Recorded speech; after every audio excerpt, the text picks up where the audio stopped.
Everything changed, literally in a matter of seconds. Welcome, everyone. You're locked into the premier explainer of NFL Nexus. I'm your host, and today, we are pulling back the curtain on a situation that is unfolding with absolute terrifying volatility. We are looking at a team standing right on the razor's edge of contention and total collapse. Now, before we dive deep into this documentary-style breakdown, this is the moment I urgently need you to act. Subscribe to the channel, like this explainer, drop a comment on what you think down below, and most importantly, support our deep dive content by becoming a channel member. Seriously, do it right now, before everything changes, because today, we are unpacking the Atlanta Falcons 2026 offseason. An offseason that is completely defined by massive fractures, unprecedented gambles, and some truly dark off-field shadows. This is it, the absolute tipping point. Owner Arthur Blank is getting older, he's growing increasingly impatient for a championship, and he has placed general manager Terry Fontenot squarely on the hot seat. Make no mistake, if this highly volatile roster construction fails, this entire front office faces a catastrophic scorch-the-earth reset. I want you to just let that sink in for a moment. What actually happens when every single foundational piece of an organization is suddenly surrounded by extreme, suffocating uncertainty? Because we aren't just talking about a few depth chart adjustments here.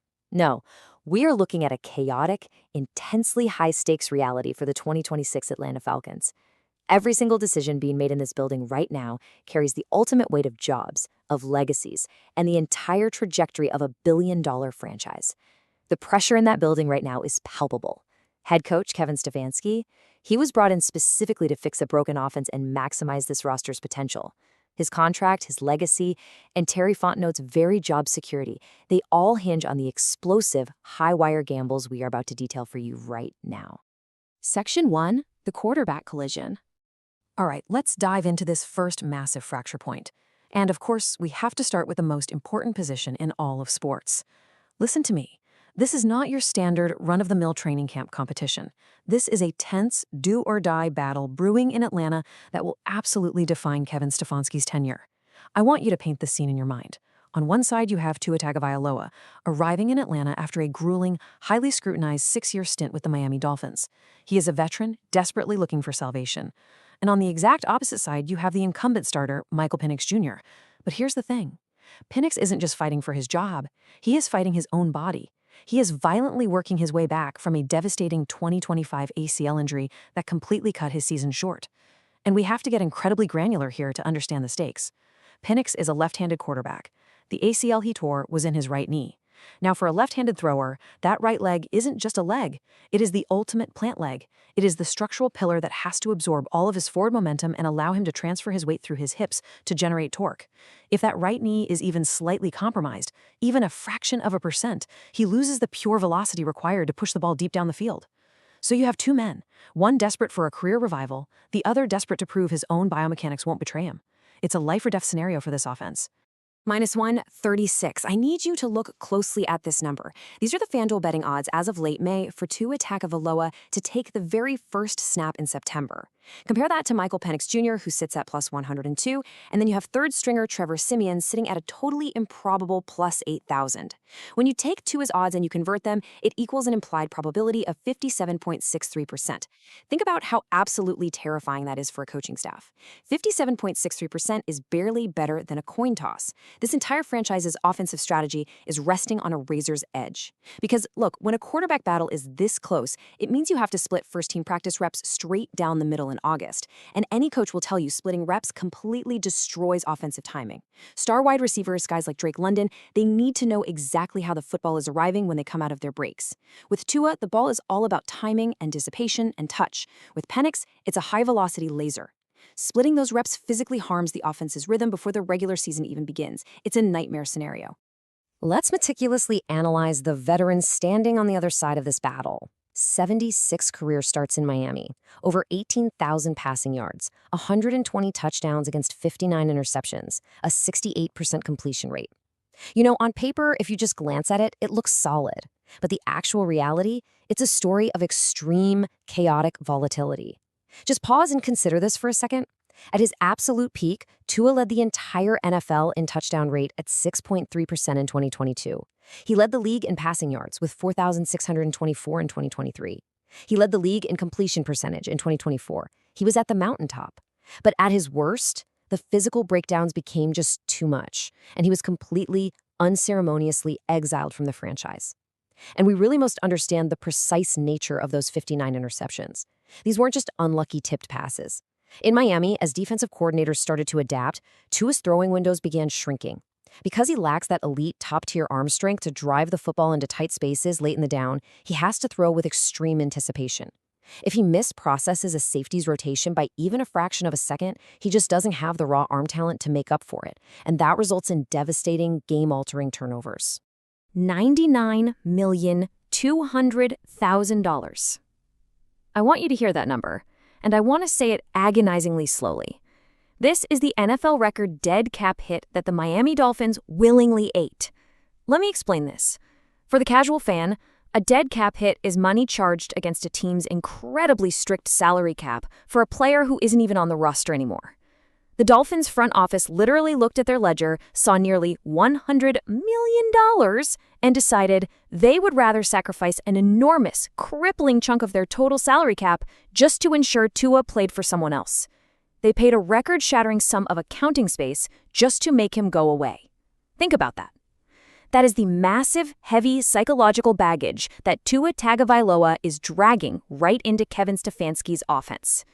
Yes, it's a fresh start, but the dark shadow of that historic financial exile, it follows him into the locker room every single day.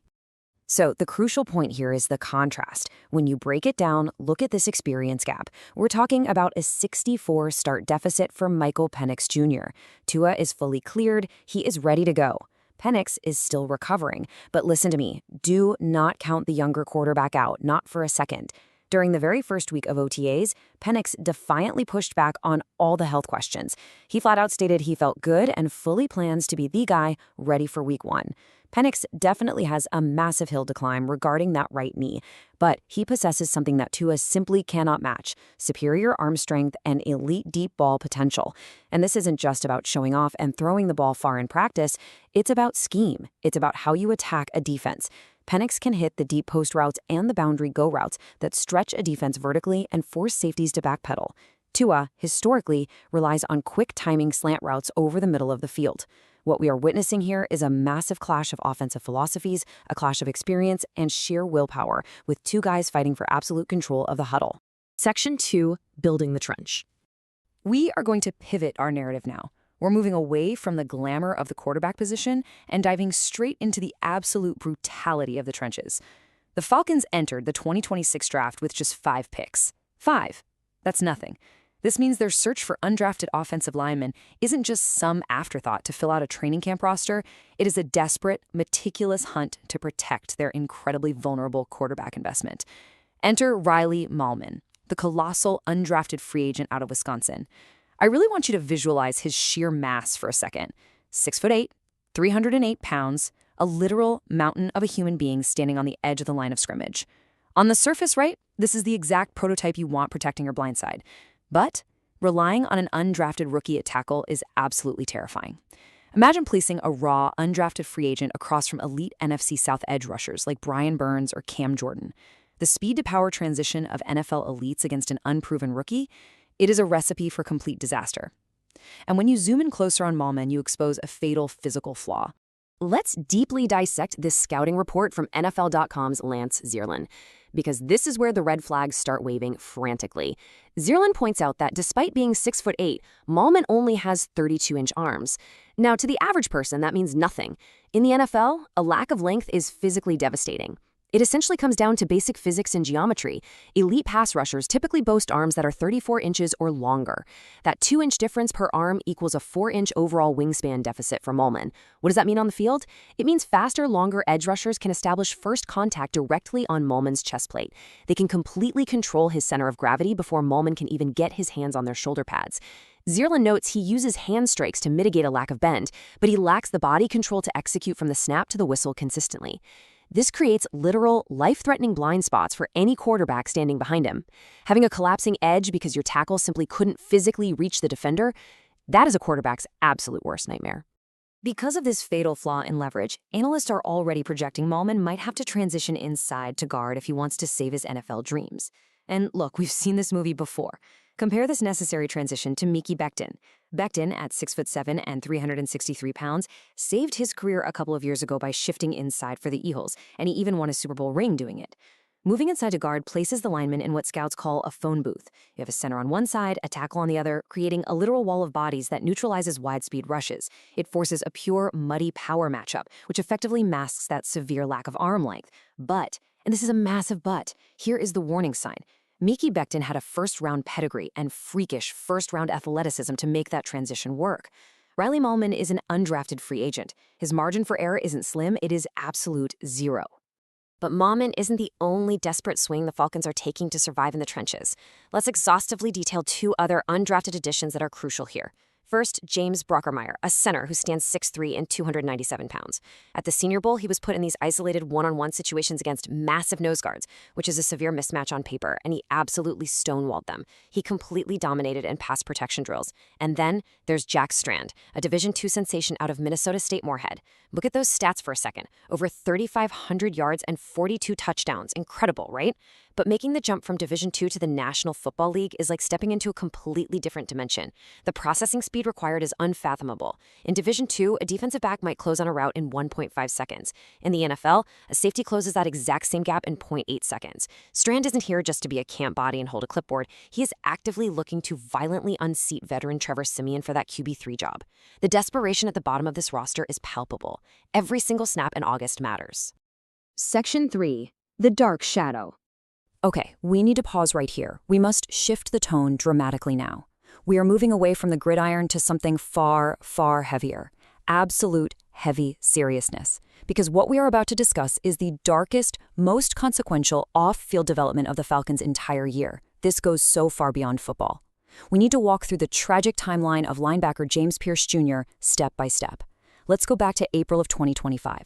He experienced the ultimate high, drafted 26th overall in the first round by the Falcons. I want you to try and remember the sheer euphoria in the city of Atlanta that night. Pierce was universally viewed as the missing, dominant piece to a championship-caliber defense. He was the guy. But then comes the devastating fall. February 7, 2026. Pierce is arrested in Doral, Florida. The whiplash from draft day hero to a literal jail cell is stunning. And now, as of May 2026, he has accepted a legal intervention agreement. I am going to read these charges slowly, and I'm going to read them coldly, because the gravity of this situation simply cannot be understated. 3 felonies: aggravated battery with a deadly weapon, fleeing police, resisting arrest, and a misdemeanor charge of stalking. According to multiple reports, Pierce allegedly used his vehicle as a weapon to crash into a car driven by WNBA player Rickea Jackson, his ex-girlfriend. We really must look at the specific legal definitions here. Under Florida state law, a vehicle constitutes a deadly weapon if it is used in a manner likely to produce death or great bodily harm. The intent behind allegedly using a 4,000-pound machine to forcefully ram another car, it turns what some PR rep might try to dismiss as a traffic incident into a highly violent felony. On top of that, Jackson accused Pierce of abuse on multiple other occasions and was initially granted a temporary protective order following his arrest. This is horrifying. This is reality-altering behavior that shook the very foundation of this franchise. Now, in May, Pierce accepted an offer from Miami-Dade County. It is a state-issued 1-year intervention program. The deal is, if he completes it successfully, the 3 felonies and the misdemeanor will reportedly be dismissed. But let me detail the exact zero margin for error legal stipulations he must navigate for the next 365 days. Step 1. He must attend mandatory therapy sessions. Step 2. He must remain strictly drug-free. Step 3. He must stay completely away from the victim, Rickea Jackson, who voluntarily dropped her attempt at a permanent restraining order in light of this specific agreement. Let me be clear, this is not just a slap on the wrist. It is a life lived under constant state surveillance. It includes random, unannounced drug testing and mandatory check-ins. It is a psychological tightrope. Missing even a single therapy session, just one, can trigger a bench warrant, instantly reinstating all 3 felony charges. One slip-up, and the legal hammer drops permanently. 6. I want that number to just sit there for a moment, because even if James Pierce Jr. navigates the Florida legal system flawlessly, he still answers to the National Football League. Under the league's strict personal conduct policy, there is a baseline suspension for acts involving assault, battery, or domestic violence, and that baseline is 6 games. History is completely, unequivocally clear on this. Commissioner Roger Goodell acts as the ultimate judge, jury, and executioner regarding the personal conduct policy. Just look at the precedent with players like Ezekiel Elliott or Alvin Kamara. Even when legal charges are dropped or diverted by the state, the league conducts its own independent investigation and routinely enforces that 6-game baseline with zero hesitation. The NFL has already confirmed they are actively reviewing the case. The Falcons and the league are staying silent right now, but the reality is glaring. Atlanta could easily be losing their star defender for nearly half the season. And let's agonize over exactly what the Falcons defense stands to lose tactically if the league drops that hammer. When you look at the raw numbers from his 2025 rookie season, they are elite. He played all 17 games, making 3 starts. He racked up 10.5 sacks. He finished 3rd in the entire league for Defensive Rookie of the Year voting. But honestly, beyond the raw numbers, it's about his alignment on the field. Pierce operates primarily as the wide 9 edge rusher, forcing offensive tackles into massive space. He's also the primary looper on complex defensive line stunts. Without his raw 4.4 speed screaming off the edge, the defensive coordinator entirely loses the ability to scheme unblocked pressures. If Pierce isn't on the field creating instant havoc, the secondary has to cover for a full second longer, which in the NFL is an absolute eternity. You do not just replace that kind of game-wrecking production in late summer free agency. A massive, gaping void opens up right in the heart of this Atlanta defense. And yet, amidst the complete chaos of 3 felonies, a crashed car, and a looming NFL investigation, we get this statement. Yale Sanford, the attorney for James Pierce Jr., told the Atlanta Journal-Constitution he's looking forward to getting back and competing. The chilling sense of irony in that quote, it's just deafening.